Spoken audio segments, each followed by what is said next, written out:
Hey folks, in this webinar, it's all about Fanocracy, or creating funds out of fans.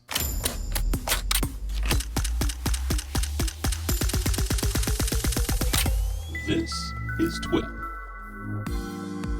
David is a highly recognized and sought after speaker. He's one of those marketers that you literally have to pay an arm and a leg to get in a room with or in a call with to have a conversation with, and it's well worth it because the advice he gives you changes the trajectory of your business and your mindset and how you do things. I was able to wrangle him through my use of the force to come in and spend some time with us. This is going to be a little bit different webinar than the normal webinar format where you have me, the host of the webinar, and the guest, and then you see a bunch of slides and then you walk away. This one is going to be a kind of an open format discussion style, kind of like, how if I was sitting in a room with David in Boston, how would I pick his brain on this stuff? And you guys get to listen in and, see the recording, obviously, because we're recording this. On top of that, we're going to do a Q&A segment at the end. So you guys can ask your questions on marketing and how to turn fans into funds and all that stuff. So, so take advantage of this hour, especially if you're watching this live. Take advantage of this because we have someone on here that is because of current situations in the world, you probably wouldn't be able to get him on the show. So David Meerman Scott, man, welcome. How are you doing? I'm doing great, Frederick. Thank you very much for pulling this together. It's really great to be with you. Yeah, no, it's good to have you. I meant every word I said. And to continue to set the stage, you are, like we were saying, I think we lost your video. All right, we'll see if we get David back again. So David is, like I was saying, he's a nationally recognized speaker. He does this stuff for a living. He charges, we won't talk about the number that he charges, but he charges a lot to do public speaking, and he's on that circuit. Because of the pandemic and because of the situation that we're in right now, David is doing lots of other things. So and one of those things that he's doing is he's opened himself up to allow people to sort of hire him to do talks, sort of one-on-one talks and things like that. We're going to talk about that at the end, and how you can take advantage of that. But that's there. So I would take advantage of it if I were you. So David, let's jump right into this. Sure. And talk about, just set the stage for what we're discussing here. So Fanocracy is a term that you coined and a book that you co-wrote. Tell us what Fanocracy means and what does it mean to sort of the solopreneur marketer? So Fanocracy is my newest book, came out in January, copyright here. Nice. I wrote it with my daughter, Reiko. She's now 27 years old. Nice. Reiko graduated from medical school on Friday. Boston University School of Medicine. Congratulations. Yeah, thank you. And she's actually going to she's starting in the next couple of weeks as an emergency room doctor at Boston Medical Center, the largest medical center emergency department in all of Boston. So it's a pretty big deal. She's going into the thick of COVID. But she and I were talking about fandom. Now, I am a massive fan of live music. I'll prove it to you. That's my live music wall of fame in my office. I see some Grateful Dead stuff over there. Well, I'm particularly a fan of the Grateful Dead. That's my Grateful Dead road case. It was used in 850 concerts from 1985 to 1995. And my daughter, Reiko, is a huge, huge fan of Harry Potter. She's not only seen every movie multiple times, read all the books multiple times, but she wrote an 85,000-word alternative ending to the Harry Potter series. Put that up where Draco Malfoy is a spy for the Order of the Phoenix. Put that up on a fan fiction site. It's been downloaded thousands of times. So we were both these massive fans of the things that we love, and we decided to write this book together. And our thesis was that anybody any organization, any professional, a person, even a nonprofit or a government agency can develop fans in the same way that the Grateful Dead developed fans and that Harry Potter developed fans. We spent 5 years researching this book, and it was really cool to work with Reiko. My wife, her mother is Japanese. Reiko was born in Tokyo. So I'm a middle-aged white guy. She's a millennial mixed-race woman. So it was a perfect combination to write this book. And we really, truly did find that any organization can build fans. And I'll just give you one example. We ran across a U.S. government agency, that has 50 million fans. This U.S. government agency, you can be anywhere in the world and not be surprised to see somebody wearing a t-shirt or a hat with the logo. And that would be NASA. And so, geez, a U.S. government agency with 50 million fans. And so I'm really glad that we're here, because I want to spend a little bit of time with your help, Frederick, to kind of unpack how photographers or anybody can build fans of themselves and their business, because we truly learned that anybody can do that. Yeah. So with that, so devil's advocate, Grateful Dead, right? Yeah. They immensely talented, popular, and at least, maybe midway into their career, lots of money for marketing and venues and, all that stuff. Most solopreneurs or photographers don't have that. They may have some followers on social media, but they don't have big marketing budgets and all that stuff to build up that fandom. How do they tackle this? Well, actually, really interestingly, the Grateful Dead have a technique that everybody who's listening in to this can use. And that is, they were the first band that allowed fans to record their concerts. Every other band said no. The Rolling Stones or the Who, all the bands that started up in the 60s with the Grateful Dead, they all said no. Later on into the 70s, 80s, and 90s, everybody said no. The Grateful Dead said, sure, why not? You can bring professional level recording gear into the shows. You can bring professional level cameras into the shows, and you can record our music, you can photograph our shows. The other bands said no. They tried to control the way that people had access. Now, what was cool about this is it meant that the Grateful Dead built a fan base on the back of the fact that initially it was MP3 files, but then later on, initially it was cassette tapes, but then later on it became MP3 files that people were sharing. And that's how I learned about the Grateful Dead. And so what's cool about this is they were giving to the universe. They were giving to their community. They were giving to their fans the idea of free music. And what I've noticed of so many businesses, photography included, so many businesses, is people hoard their content. They hoard their information. A couple examples of that. One of them is sometimes you see companies offering a white paper on their website. Get our free white paper. But you have to give an email address in order to get the white paper. That's not free. And so make that white paper free instead. Do what the Grateful Dead did. In the photography world, I have a good buddy. His name is Jay Blakesberg, and he's a rock and roll photographer. And I think you know him as well too, Frederick, don't you? I do. Yeah, we've been chatting. Yeah. He's a great guy. I've known Jay for more than 10 years. And Jay gives away so many photographs. When I say give away, I mean that his Instagram is fabulous. His Facebook is fabulous. And practically every day, Jay is sharing images on the social networks of these amazing shots that he's taken at concerts. He started shooting concerts in the late 1970s. Wow. He's had Rolling Stone covers. He's been he's done hundreds of album covers. So he works for bands. He works for the magazines. He does all kinds of cool photography. But what Jay is doing by sharing his photographs with no obligation and no expectation of anything in return. That's a key. No obligation of any expectation of anything in return.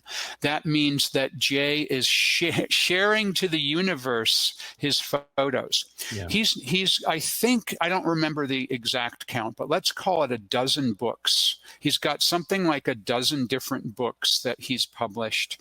And then he has people who hire him to do photography work. And that's exactly what happened with me. I learned about Jay. I was taking a look at his Instagram, checking out his really cool photos. I'm such a live music geek. I've been to 804 live concerts. I keep a spreadsheet of the shows I've been to. My first show when I was 15 years old in the mid-1970s, 75 Grateful Dead concerts. So I geeked out about Jay's photos. And then I had a speaking gig in California at NAMM a couple of years ago. Not North American Music Merchants is the name of the event. And I said, I contacted Jay out of the blue. He didn't know who I was. And I said, hey, Jay, I'd like you to photograph me on stage when I give a speech. And he's like, cool, let's do it. You know, he named a price. I said, sure. Paid his airfare to get down to to LA from where he was in San Francisco. And he shot my gig.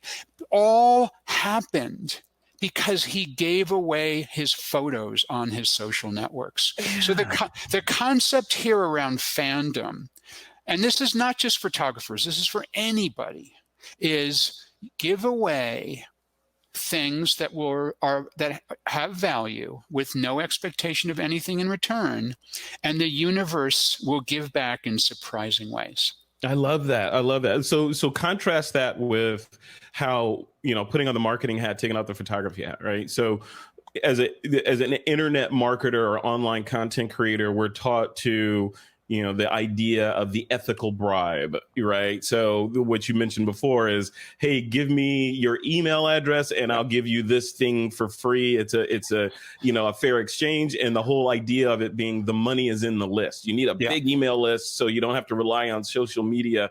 How do you reconcile that with just giving stuff away and then, kind of hoping that maybe you'll get something in return, or do you not even care about that part? Well, there are hybrid approaches, which I'm a fan of. So you have to look at your goal.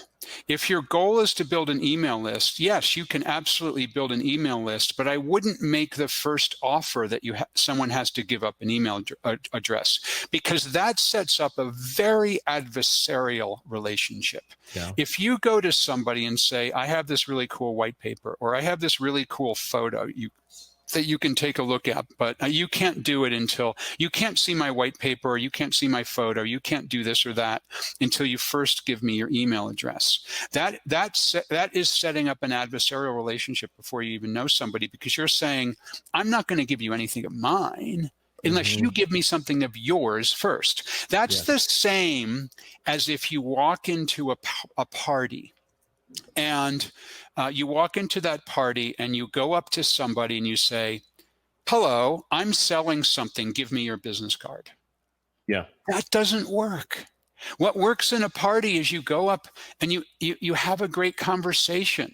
And then at the end, if you say, well, hey, I'm an accountant. I'd love to trade business cards. If you ever need accounting services, let me know. I mean, that's cool after you've had a 20-minute conversation with someone in a party. But you don't walk up to them and say, I'm an accountant, give me your business card, and then I'll talk to you. And so here's what you can do if you want to build a list. Give away the content to start. Give away that white paper. Give away, like Jay does, the photographs. And then you can ask somebody if they'd like to get an alert every time new photos are added. Yes. Okay, great. Just subscribe to our email list. Or in the white paper that you give away totally for free with no registration, you have an alternative offer in there that says, hey, did you like this white paper? Well, then why don't you register for our webinar? Click here. And then you capture the email address that way. Okay. So offer something completely free first, then you have the permission if they liked you. And then, by the way, that becomes what I would call a warm or a hot lead. right? If Jay Blakesberg would have say to me, hey, I've got some cool Grateful Dead pictures, give me your email address and I'll show them to you, I never would have done that. Yeah. But I was checking out his cool photos, like, wow, hey, he lives in California. I've got a gig in California. I should have him shoot photos of my gig, which I did because I got to know him first. Yeah. It's about building fans. The know, like, and trust thing. So on that, building fans, I struggled with the title of this webinar, which was how photographers turn fans into funds. And when I read that back to myself, I'm thinking, yeah, that sounds kind of weird. It's like, how to extract money out of people that trust you, right? That's what it felt like. That's what I added in the subtitle there, without being scammy or whatever. How do you walk that line if you've built up a bunch of people that are following you for a certain reason, like say you're a wedding photographer or a model photographer or a dog photographer? How do you get those people to move over a little bit and into the monetization category without them feeling like, oh yeah, I thought this guy was my friend and now he wants some money? There are different ways of approaching this. I very much take the approach that you add value first. That, we talked about the giving the gifts aspect as adding value first. People will then want to do big business with you. They'll be eager to do business with you. I'll give you another thing that attracts people to want to do business with you, and that is passion. The idea of passion, the idea of being passionate about what you do. People are so attracted to people who are passionate, and I think that's something that a lot of photographers miss. A lot of photographers assume it's all about the work. Yeah. It's all about the pretty pictures. It's all about, look at my wonderful portfolio. And sure, that's an important part of it.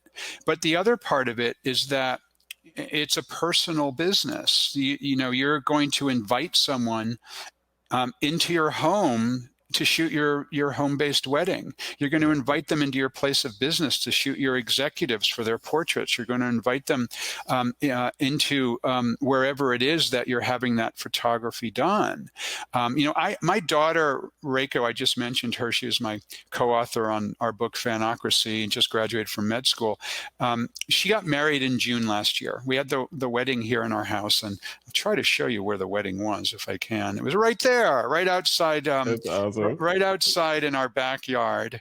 And Reiko's having a good year. Got married, graduated.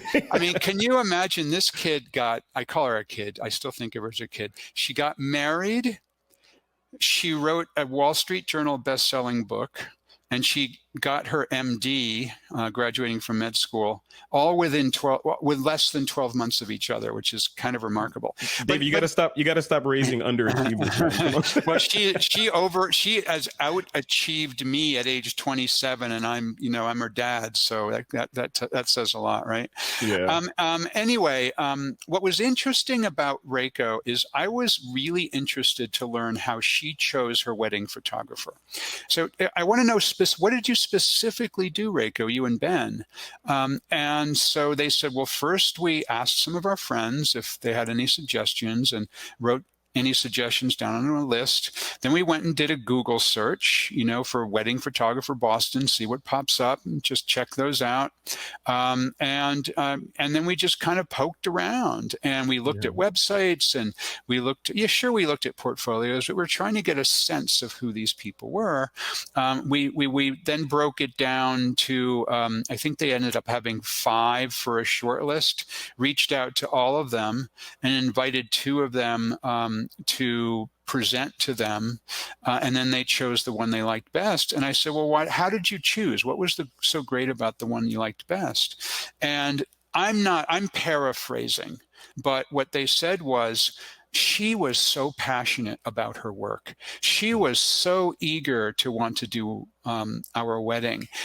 It wasn't so much about the photos. Yes, she had a beautiful portfolio, but she was just so such an interesting person for us to get to know. Yeah. And then she suggested something that none of the other photographers suggested. And I would put this into the category of giving something with no expectation of anything in return. She said, "Hey, how about if right now we go down the street to the local park, shoot a couple of photos, no charge. You can use them in your wedding invitation if you want, or post them on your Facebook. And then in a couple of weeks, we can talk about maybe working your wedding." And they did that. And, you know, it only took a couple minutes, and they got a chance to know her as a result of that. And I'm not suggesting that this is the right approach for every wedding photographer, but for them, it worked. And it reminds me of a story that you and I spoke about a couple of days ago, Frederick, when we were talking about the dentist, Dr. John Marashi. So when I say that people are attracted to passion, it's really true. And it doesn't even have to be passion for the work. And so I speak at all of Tony Robbins' Business Mastery events. Tony's a great guy. He's like, pretty big events. There's like 2,500 people there. And I had a chance to meet Dr. John Marashi. He's a dentist in Southern California.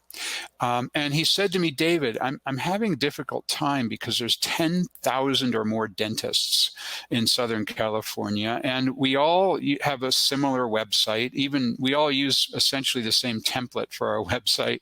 We all have, you know, pictures of us in our white coats. We all have pictures of our degrees on the wall. You know, what can I do to stand out?" And I said, "Well, Dr. Marashi, what do you love to do? You know, if you have an afternoon off, what do you love to do?" And he's like, "Well, you know, of course I love being with my family, but I'm a huge skateboarder. I love to skateboard."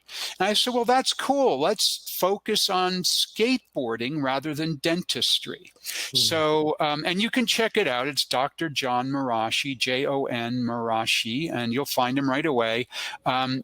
So Dr. Marashi, this was about 2 years ago. He then totally focused on the skateboarding thing.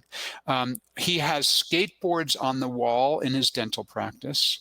He skateboards from one examination room to another examination room. He has photos on his website of him skateboarding, and he has an Instagram feed. Last time I checked, there was over 14,000 followers of his Instagram feed, and there's plenty of photos of him skateboarding. Great. And so Dr. Marashi contacted me out of the blue. I hadn't heard from him in months. He had contacted me a few months ago and said, "Hey, David, I just wanted to let you know that that this skateboarding dentist thing is off the charts. I've grown my business by 30% that I can attribute to the fact that I'm the skateboarding dentist. And it may be as much as 50% of my new business, because people who come in for referrals, all of them check out my website and they see I'm the skateboarding dentist." So what he told me, and I think this really sums it up, there's 10,000 dentists in Southern California. There's only one who shares his passion for skateboarding, and that's Dr. John Marashi. And and here's the thing that's so interesting about this: you don't have to be a skateboarder to appreciate the fact that Dr. Marashi is the skateboarding dentist. It could be anything. It can be bird watching. It can be skiing. It can be the fact that you love poetry. If you're passionate about something, that passion is infectious, and that helps to draw people to you. I love that. That one tip is gold right there, because my brain is spinning, especially when you think of like certain industries, like, you know, my friend Troy Miller is in the audience. Hey, Troy. And he's a wedding photographer. He's been doing it, you know, for the better part of, I want to say 70 or 80 years, not that long. But he, you know, wedding photography is, you know, not a commodity, but there are a lot of wedding photographers that are searching for ways to differentiate themselves. Why not add another electron onto what you do to change it, right? Right. Especially something that's a little quirky, a little bit interesting. Again, for Dr. Marashi, it's skateboarding, but it has to be something that you're passionate about, something you truly love, and then share that with the world. And, we talked about the Grateful Dead when we first kicked off. I showed you my Grateful Dead Wall of Fame. I showed you my Grateful Dead road case. Lots and lots of people know that I'm a huge Grateful Dead fan. I wrote a book called Marketing Lessons from the Grateful Dead. And most of my speeches, I'll talk about the Grateful Dead. In the Fanocracy book, I talk about the Grateful Dead. So people know I'm passionate about the Grateful Dead. And I've had people come up to me and say, David, I hate the Grateful Dead, but I love that you're passionate about the Grateful Dead. So, the idea of sharing what you're passionate about is a really cool thing. What about this? So on the other side of that, the devil's advocate side of it is, you remember this book? I'm sure you do, The Rich Dad, Poor Dad by, was it Dr. Robert Kiyosaki? I haven't read it, but I do know the book. Yeah. So one of the things that I'm pretty sure was from that book, but one of the things in that book was beware of the turning your passion into profit, right? So the idea of, hey, you're toiling away in your cubicle all day and you're dreaming of doing this thing, let's call it photography, and leaving and giving your boss the finger and then going and becoming a photographer and living happily ever after. You do that, and now suddenly you hate that thing that you were dreaming about, right? Can you talk to that a little bit? Like, how do you avoid that pitfall of making your dream into a nightmare?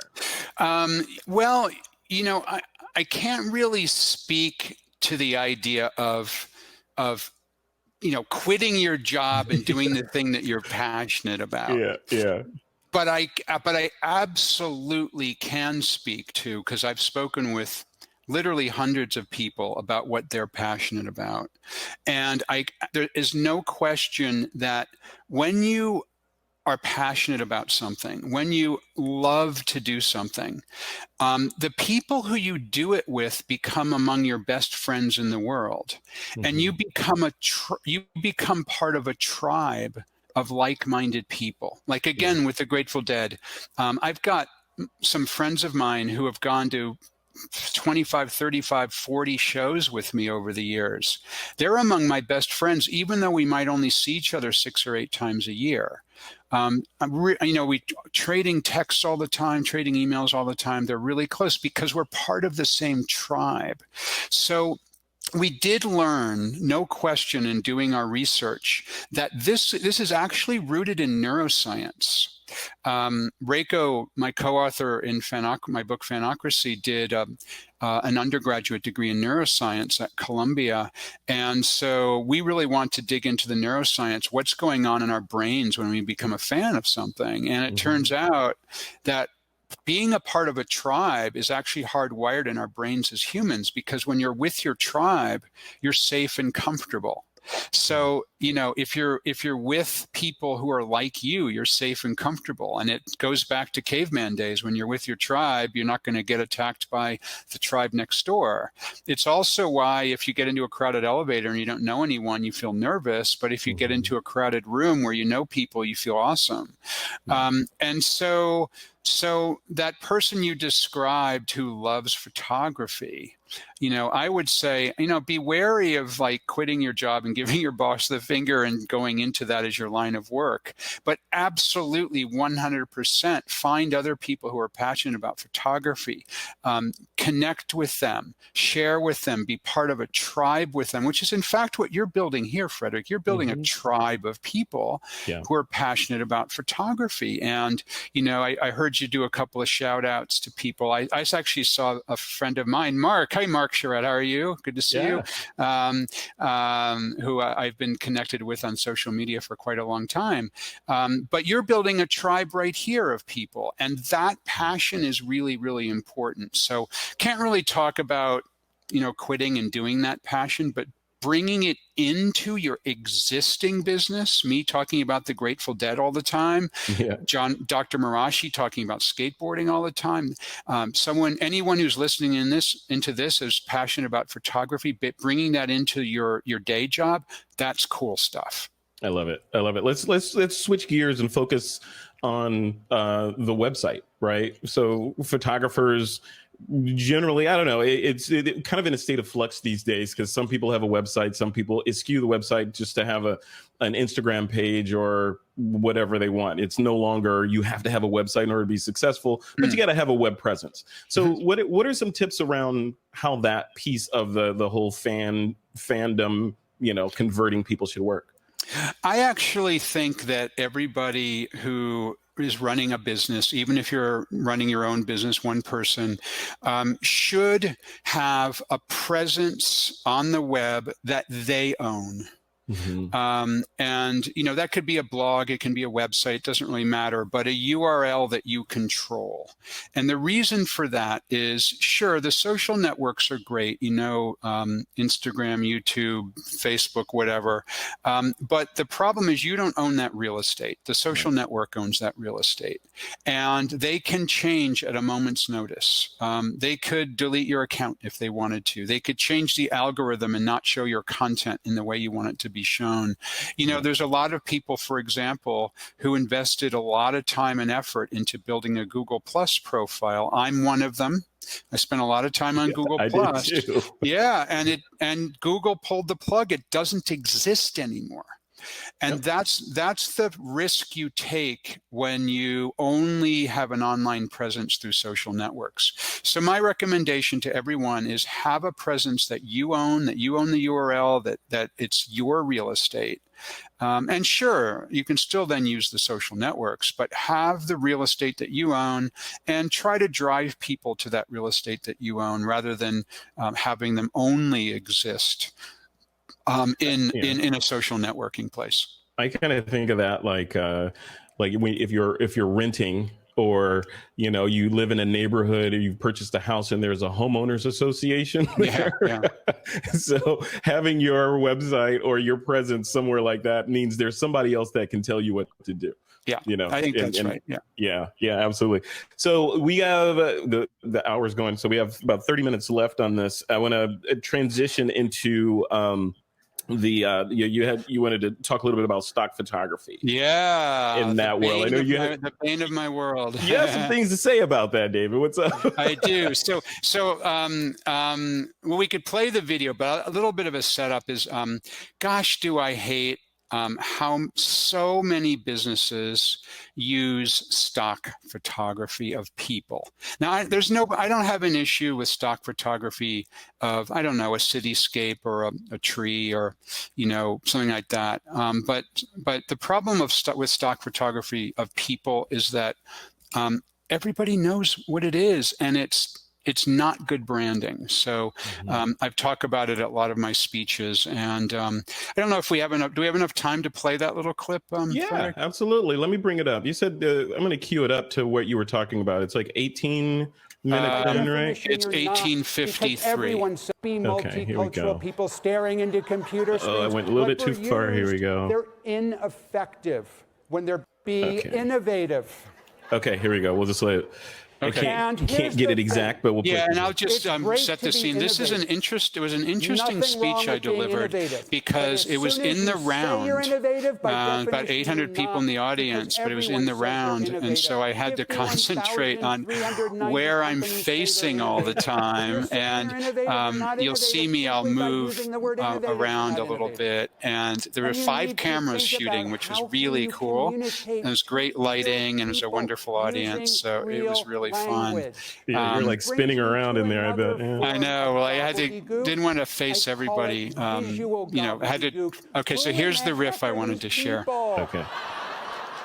Who are these happy, multicultural people who inhabit conference rooms all over the world? I don't know who they are, do you? They're like everywhere, these people. And then you've got, I'm sure you've seen these. You've got the happy multicultural people staring into computer screens. Let's see. Let's do some e-learning, shall we? Okay. Yes, I think that's a good idea. We should do some e-learning. And so sometimes I speak to the financial services industry, and they're guilty. They always have the same shot. It's happy seniors wearing white on vacation. I hope they show the You've seen photos. that I forget shot, what's on right? this video. You know, it's like, they don't look like me. You know, I've still got a couple decades, but one day I might retire. I'm not going to look like that, though. And Reiko, who's my co-author, who I introduced you to, and who you'll read about in the book, Reiko is actually a fourth-year medical school student. She graduates in May. She's going to become an emergency room doctor. And I said to her, Reiko, are there any doctors who look like this? And she said to me, no, I Looks don't like think they're they not even know showing which what end I of the thought they were going to stethoscope show, put into Frederick. their ear. And these people were modeling underwear last week or something. Okay, you want to pause this? Let's go a little bit more and I'm see going if to they do show next. the next So photo. let me apologize. What I'm going to show you next, you can't unsee. Yeah, why don't we stop? We'll just You're continue going to- our it's gonna chat be and then 6 go into minutes from some now, Q&A. there it is. So the whole point of this video is that the stock photography that people use is so silly. So what I suggest to people that they do instead is please, please, please use real photographers. Yeah, You I know a couple. I know, right? We know a few here. You know, use a real photographer.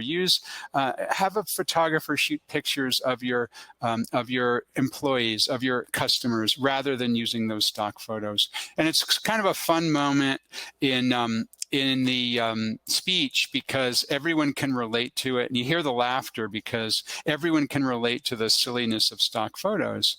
And I think I've probably sold a couple of 100 gigs for photographers by doing those riffs because of the people in the audience who go, oh my gosh, I need to upgrade my website as a result of this. Yeah, I love that. That is great. I think that resonates, I'm sure, with a bunch of people that are watching this and will watch it. I want to talk a little bit about, before we move into the Q&A segment, your thoughts on social media, sitting where you sit and doing what you do. Obviously, it's important to have a presence, you know, Sure. in that world. Can you talk a little bit about, from a photographer standpoint? We talked about, you know, that homeowners association and not having all your eggs over there and having your own site, but cultivating. How do you cultivate those audiences, especially when there seems to be a new social network popping up every 5 minutes? You know, we only have so much time to devote online, to LinkedIn, to Twitter, to Facebook, to Instagram, etc. But then still be that thing, the photographer, and then, you know, manage the email list, all that. Where should we be focusing our energy? Focusing. I love it. You even use photography words when you ask the question. I can't help it. So I'm a big believer for photographers to have a good Instagram presence, and I think most photographers do have an good Instagram presence. But what I suggest, even more than just showing your work on Instagram, don't use it just as a big portfolio, but use Instagram as a way to showcase the kinds of photos that you love to take on your off time if you're a professional photographer. If you're not a professional photographer, you're an amateur who takes awesome photos, you know, use that Instagram as a way to share what you do in your day job. You know, it's like combine those two things. That's really, really interesting for people to know that you love to take photos as the thing that you're passionate about. So clearly Instagram is something that I would focus on. Now, what a lot of people do on Instagram that I think a lot of photographers that I've seen do on Instagram that I think can be really upgraded pretty easily is a lot of photographers are just doing one-way Instagram. So they're using it as a broadcast channel to share the photographs that they take, either in a portfolio style or the photographs that they like to take in their private time. All good. Don't get me wrong. I'm not suggesting you don't do that, but they don't engage with other people on Instagram. So, you know, my suggestion, follow other people, follow other photographers, follow your clients, follow the people in the area that you work, you know, follow the real estate agents in the community you live in, follow the wedding planners, you know, whatever type of photographer you are, follow other people in your business, and then share their work and comment on their work on that social network. Comment on the photographs they take on that social network, because a social network is really a two-way medium. And I don't know what it is with photographers, but for some reason, most photographers that I've seen typically are using the social networks in one way. They're using it as essentially a big online portfolio, when what it really is a big place to share and engage and connect with other people and be part of a big community. That's when it works really well. And there's a number of people who do that, pretty well. Again, I mentioned Jay Blakesberg earlier. Take a look at what he's doing on his Instagram and on his Facebook. And, I don't know, I forget how many followers he's got on Facebook. It's, 50 or 100,000, something like that. He's doing a really good job with it. Yeah. Before we got some questions coming into the Q&A, and if you folks have questions that you want David to take a shot at, go ahead and throw them in the Q&A section, and we'll get to them in just a minute. My question is still on that same vein with social media. One of the things that I personally struggle with is opening the kimono. Right. And people tell me, you got to be more open. You got to share bits and pieces of your personal life. People want to know about, this esoteric stuff that Frederick is doing versus just podcasting and photography and that sort of thing. And I struggle with that because in my brain, I'm thinking, who wants to know what I'm doing? They care about this stuff. Why do you care, what stuff that's non-photography? And is that hurting me as a online content creator, not showing the world of Frederick? Should I show that more? I think it's really important to only show what you're comfortable showing, number one. And so I'll give an example. Some people are comfortable sharing their family, their spouse or significant other if they have one, their children if they have children. And some people aren't. And that's okay. Either way is okay. You shouldn't feel compelled to show a photo of the person that you're close to, or if you have children, you should not feel compelled to do so. Yeah. And you certainly don't have to tell us, what you're doing for dinner tonight. But the things that are important to you, if you can share them, people generally enjoy that. So, again, it's only to the point where you're comfortable with it. So, if you're going to the game, well, we can't go now because we're recording this during COVID, but let's say that we could go to the game tonight, and you could, shoot a photo at, let's say it was, I live in the Boston area. Let's say I was going to a Boston Red Sox game. Shoot a little selfie of me in the Red Sox and post it on social media, if that's something you want to share. Yeah. I already mentioned I'm really big into live music, so I'll frequently share photos of me at shows. We also talked a couple of different times about people are attracted to people who have a passion. So, your question was specifically about, do I have to show the things I'm doing in my daily life? Yeah. I think the things that are important to you, the several things that are important to you might be a good idea to show, but, we don't need to know every moment of the day. But then I also do think that, like Dr. Marashi in skateboarding and me in live music, my daughter in Harry Potter, if there's something that is a really important part of your life, it'd be cool to let us get to know what that is. Yeah. As a photographer, I think I feel the pressure of, some people that aren't photographers can post crappy photos, but photographers have to, even if you're going to open the kimono, you have to post your work has to have a certain level of polish to it. Right. So there's. Yeah. I mean, I think if you're a photographer and you're even posting a selfie somewhere, it's probably should be a pretty good selfie, but but at the same time, getting something out there is also a good thing. Or you can laugh at yourself for how bad the selfie is. There's all sorts of ways to get around that. But I do think that kind of thing is cool. Share a mistake that can be endearing. Yeah. I took this photo of somebody surfing and I snapped it and they were actually out of the picture. What an idiot I am. I mean, something like that might be endearing if that's kind of your personal style. Yeah, they humanize you, right? Humanize you, yeah. I think what I'm trying to say, if I were to say it a different way, is most photographers, that I see on social networks as well as their website are posting beautiful, wonderful, perfectly arranged, wonderful colors, like just, ready to hang on the wall. Yep. And that means they all look the same. And so I'm saying what will make you stand out is, oh my God, I love to shoot photos of, I don't know what, coyotes, or, whatever it is, something that you're into. I take little photos of up close of leaves. I'm just looking out of my window now, thinking of something that people might take photos of that were a little bit odd. Something that then shows your personality. That makes you come alive in a world of people, because I assume that everyone who's a professional photographer is already competent, and I want to have a reason for why I should do business with you. Yeah, I love that. Cool. Lots of stuff. And once again, before we go into this Q&A segment, if people want to engage with you, there'll be links to ways that they can hire you if they want, to the book, etc., in the YouTube description for this video, as well as on the replay page on This Week in Photo. So thank you. They will be able to get to you. So let's go into the Q&A segment. Sure. We've got about 15 minutes left. We're right on. Perfect. Yeah, right.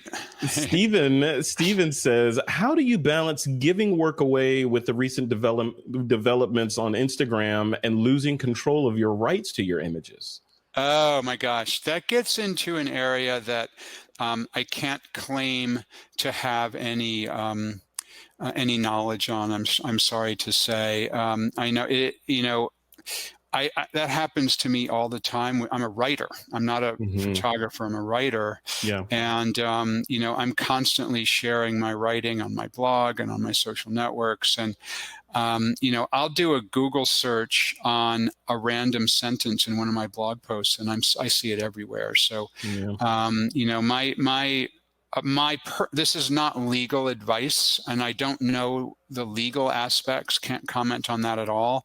But I've found in my personal world that I'd rather share and have people find me and end up seeing my stuff pop up on websites around the world without attribution than not share my stuff. That's just my personal approach to it. But again, I can't comment on the legal aspects. Yeah, that's a line, because if you're a photographer, a lot of people are in the audience are listening. Like, well, if you're driving in somewhere in Los Angeles, you see a big billboard for a multi-million-dollar movie with your image. Oh my gosh! Yeah, I know, right? You're gonna have some thoughts about that. I mean, it may be obvious to this crowd. I'm sure everybody who's listening obviously knows this, but a lot of people will put a bug in their photo. I think it's called a bug, right? The little image on the bottom. Oh yeah, a little logo watermark kind of thing. Again, going back to my buddy Jay Blakesberg, that's what he does. Is number one, he posts low res on social networks. I don't know what level it is, but if you were to blow it up, it would be pixelated. And then he also in the corner will put a little watermark of his personal brand. And if you have a chance to speak with him, maybe you can ask him how he handles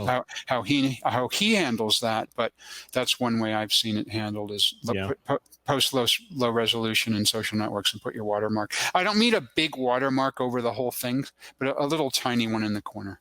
Yeah. Yeah, he and I will talk, and we'll dive into that in the interview when I get him on.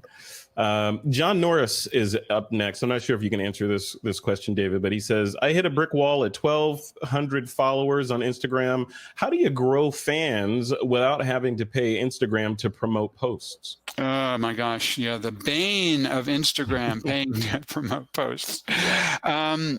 Well, we spoke about it earlier, but engaging with people, making it a two-way conversation, liking and sharing other people's work on Instagram, that can help. Sharing Instagram images from other places, like if you have an email newsletter, for example, and you want to share an image, you can send people a link to that image on your Instagram. That can help to get people interested that may want to then follow you. I don't know if you're using Instagram video and Instagram stories, but sometimes if you use some of those features besides just the simple photograph feature, can get some more people interested in following you. But I would also suggest that the pure number of followers may not be the right metric for you. You know, it isn't necessarily the right metric for me. I don't really pay that much attention to the raw number of followers I have on a particular social network. You know, I've got 125,000 followers on Twitter. That's the one that I have the most followers on. And I haven't really budged in a year in that number. It's sort of remained static. And that doesn't bother me, because what I pay attention to is, do I have the right followers? And I have a lot of CEOs and a lot of marketing executives, a lot of journalists who follow me. And so it's not about, for me personally, the way I look at it is not about the pure numbers. It's about the kinds of people I want to follow me. And I remember distinctly how powerful that became when my daughter Reiko and I published Fanocracy, because I just started to share on the social networks, hey, you know, this book is coming out in a couple of months and we're really excited about it, and here's a link if you want to check it out. And then I shared on each of my social networks as well as my own blog. And then out of the woodwork, it was like an explosion of dozens and dozens and dozens of people who wanted to help me to promote it, podcasters who wanted me to be on their shows, bloggers who wanted to interview me for their blogs, journalists who wanted to interview me. And so that was pretty much the reason that when the book came out, that it made the Wall Street Journal bestseller list, because I was sharing with my followers what this book was going to be about before it actually came out, you know, sharing little bits and pieces of the chapters, sharing some videos about what it was going to be about. And I don't have a huge number of followers in the social networks. I mean, I have a decent number, but then I have the right followers, because they were the ones that propelled that book into become the bestseller that it is. Yeah, it's like an email list. People say the same thing about emails. You could have a list of 1 million people, but it's, you know, crap, or have a list of 10,000 people that are engaged. Which one would you rather have? You know, yeah, 10,000. I think that's right. And then I also look at, rather than the number of followers, I look at, when I send something out, are people engaging? Are they commenting on it? Are they sharing it? You know, things like that. Those are things that are interesting to me. Love it. All right. Next question up. We got about 9 minutes left. Troy Miller says, how important is it that you are genuine in your offerings as opposed to being really a really good salesperson? I've actually had a debate on that topic with people. In fact, I had a debate with somebody just today about this topic. You know, my personal approach, and if you were listening in at the beginning of our discussion here with Frederick, my personal approach is I'm a true believer that the universe gives back what you give to the universe. And I'm a huge believer that, you know, just give stuff away. You know, like right now, you know, we're having a great conversation. I'm hoping people will learn from it. I don't expect anything in return. You know, Frederick, I know you're the same way, right? Give to the universe, you know, share something. I do not believe personally in the hard sell. I know there's a lot of people who do, a lot of people who, you know, they create what are called click funnels with, you know, hard come on copy, you know, and, you know, act now, only $29.95. If you don't act in the next 14 hours, it's going to go up to $400. And, you know, these kinds of things. That's not my personal style. The person I was debating with this topic just a couple of hours ago took the opposite approach. You know, he told me, look, I'm a great copywriter. I can write copy that will get people to buy anything. And I'm like, well, that's really cool.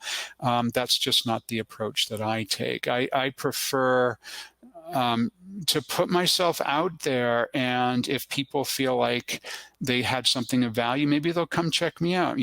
Maybe they'll take a chance and buy a book. It's $20 or under $20, and then maybe they'll take a chance and invite me to speak at their company after they've read the book. And that's how I've been able to make a living. I've been on my own now for 18 years. Wow. I haven't had to make one sales call in 18 years. Business comes to me. It's magic. I feel like because I'm giving to the universe. I love that. I also,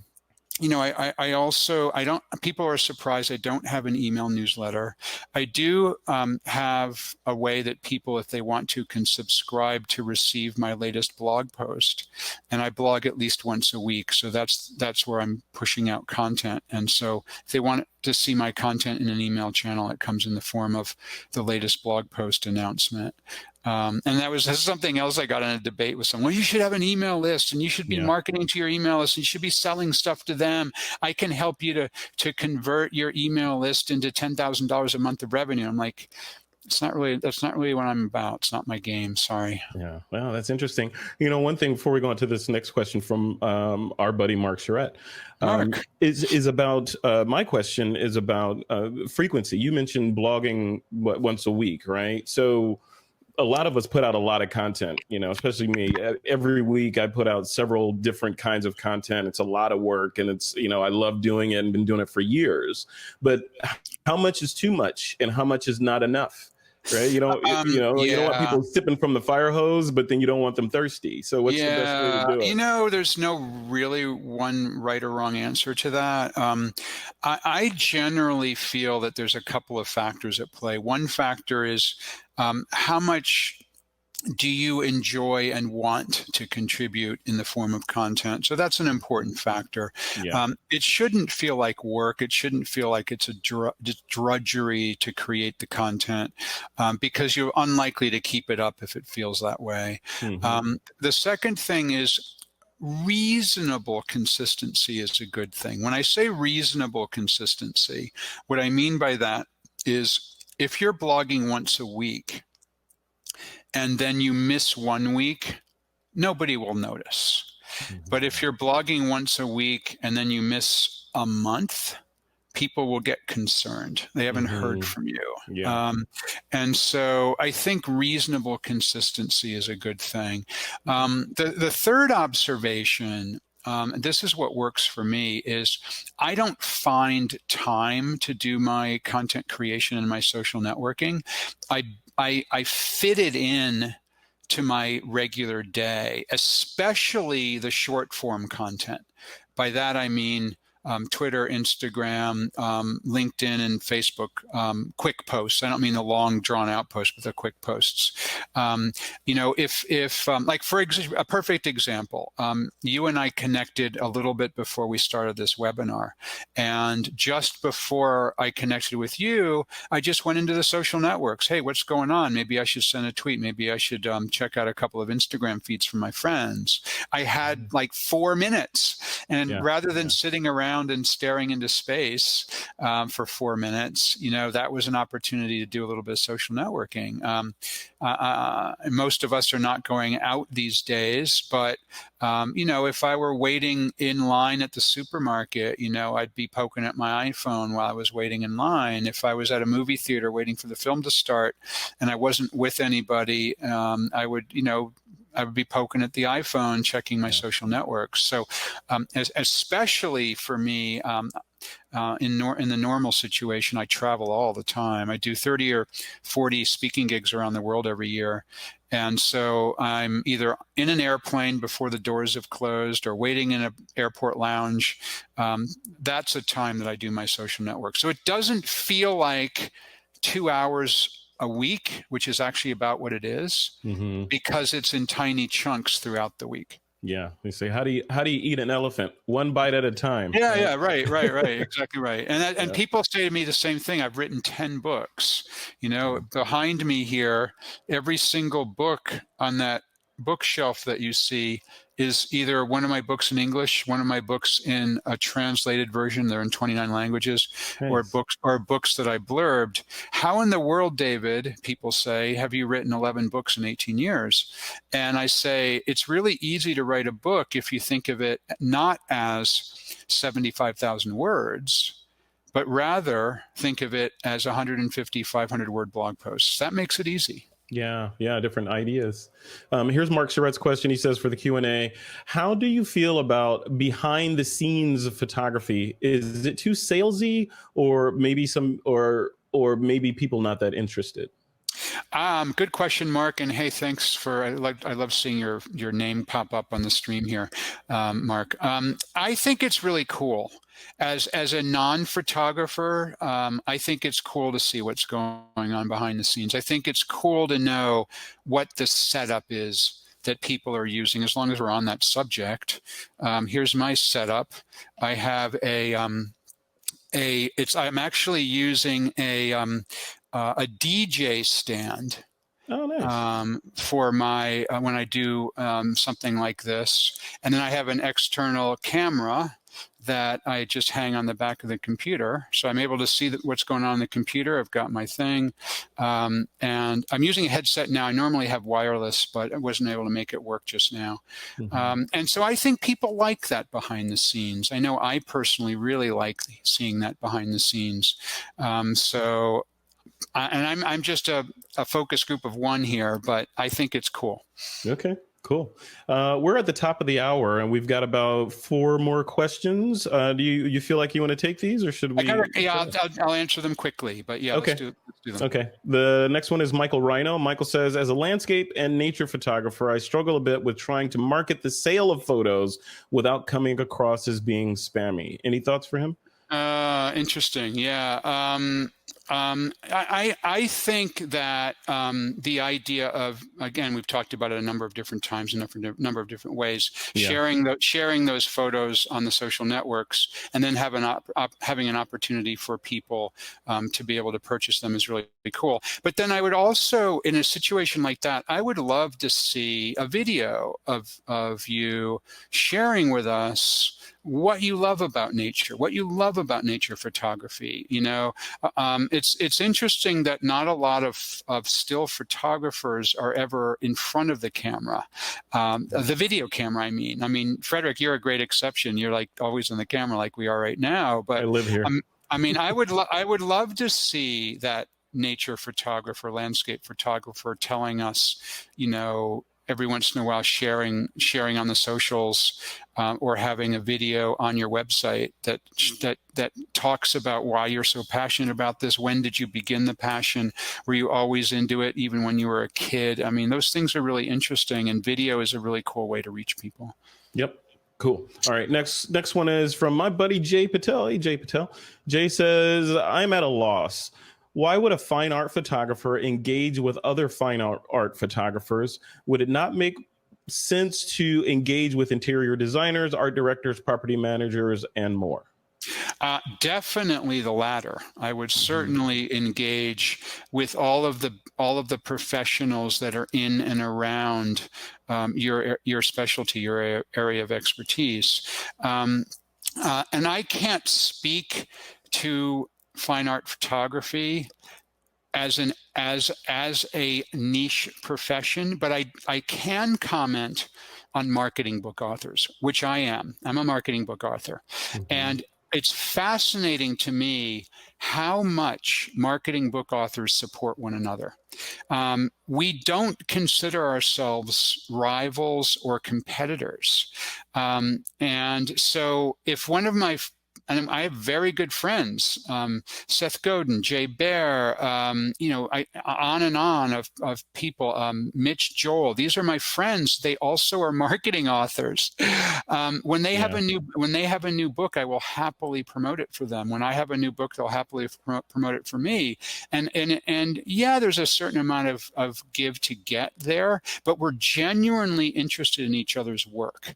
I can't say if that's true with other fine art photographers, but it's certainly true among, you know, the top 20 or 30 or 40 marketing book authors in the world, because we all help one another. Love it. Love it. Second to last question here is from Larry Bartholomew. Larry says, how do you balance the concern about enthusiastic entrepreneur or amateurs giving stuff away with the concern that it is damaging the perceived value of photography to potential clients? That's interesting. I think it's already out there, and there's so, we all know this. At one time, photography was scarce when it was all on film, and now it's like, everyone's got a photo studio in their pocket. Right. It's all out there. So I think it's just, get it out there, show what you're passionate about, and people will, if it's good, and if you are someone who's interesting and you're someone with passion, I think people will find it, even if you're an amateur. And that's just my opinion. I mean, I see it all the time with writing. I have less experience specifically in photography, but with writing, I follow some bloggers. I have followed some bloggers over the years. I think, wow, this blogger is a really good writer. And then all of a sudden, bang, there's a good example of this, Ann Handley. Ann Handley, what a great writer. My gosh, this woman is fabulous. She should write a book, and why doesn't she have a book? She should write a book. And then all of a sudden, bang, she has a book, and it's a Wall Street Journal bestseller. So, just because the status is amateur doesn't mean the work isn't professional. Love it. All right, last question from Megan. Megan says, I've been mentally blocked with doing an Instagram. Yeah, remarkable being a photographer, because she's not sure she should mix her final professional images with everyday images she makes for herself. So you kind of answered that before. You want to sort of restate? It's my personal, number one, it's my personal opinion. Number two, I have spoken with a number of people about this, and generally, most people agree with kind of this approach that we want to know who's behind those professional shots. We want to know the person who is shooting those photos. What are they passionate about? What do they do in their off time? Yeah. But again, as we spoke about a little bit earlier, you have to balance that with how much are you willing to share. And, some people they share photos of them in their bikini on the beach, with a sippy drink in their hand. And other people are mortified to show anything of them in a personal life. So I think you have to find the right balance. Yeah. But I think, I know that in this group, that what I'm going to say may sound harsh, but I think that if you're simply looking at, and my daughter and her husband told me this, if you're simply looking at a series of 10 wedding photographers' portfolios, they all look the same if you're evaluating them to potentially hire a photographer. If you're not a photographer yourself and you're hiring a wedding photographer, hopefully for the only time ever in your whole life that you'll have to make this hire, and you look at 10 or 20 websites to try to narrow it down to 3 or 4, they start to look the same. And then all of a sudden, if there's a wedding photographer who loves sports cars, well, that makes them stand out a little bit. That's my belief, my personal belief. I'm not suggesting anybody needs to do that, but that's my belief. I love it. I love it. Cool. Well, first of all, I want to be respectful of your time, and thank you for coming on. This has been fantastic. My pleasure. A ton of information. I want to give you the floor and let you have the last word, and then we'll end it. Yeah. So really appreciate it, Frederick. Thank you so much. It's really great to spend a little bit of time with photographers. I love it myself. I'm not very good, but I share things on my Instagram. Frederick will share these in the show notes, but lots of stuff on the book Fanocracy at www.fanocracy.com. Many of the ideas we were talked about today will be there. Lots of free content. You don't have to buy the book. You can go check out the free content. Anyone who wants to work with me, maybe for either 20 minutes or an hour. I've never done this before, but because of COVID, I'm actually offering an opportunity if anyone wants to have some private time one-on-one with me And it's for three purposes. Number one, I'm not giving speaking gigs. I'm not meeting people one-on-one. So we'll meet on Zoom. Number two, it's a way for people like you to maybe have a chance to speak with me who I normally don't make that opportunity. And number three, every penny that I raise after I pay my expenses goes to Boston Medical Center COVID-19 Fund. And that's where my daughter, Reiko, my co-author on Fanocracy, will be an emergency room doctor very, very, very soon. And the third thing is I have an online program called New Marketing Mastery, which Frederick has a coupon that's worth $900 off the $2,495 price. It's a 5-hour program that teaches many of the things we talked about today. So if you really want to dig in and take an online program, and it has 65 videos, 25 infographics, a full color workbook that I'll send you, there's an opportunity to do that. But you don't have to buy anything from me. Go to fanocracy.com. It's all free there. Awesome. All right. David Meerman Scott, thank you, sir. Appreciate Thank you very much. I appreciate you. Stay safe out there in Boston, and we'll all be up for air soon. And thank you for coming on. Great. Thanks a lot. And thank you, Mark, too. Talk to you soon. Okay. See you later. Thanks, everybody, for coming. We'll see you in the next one.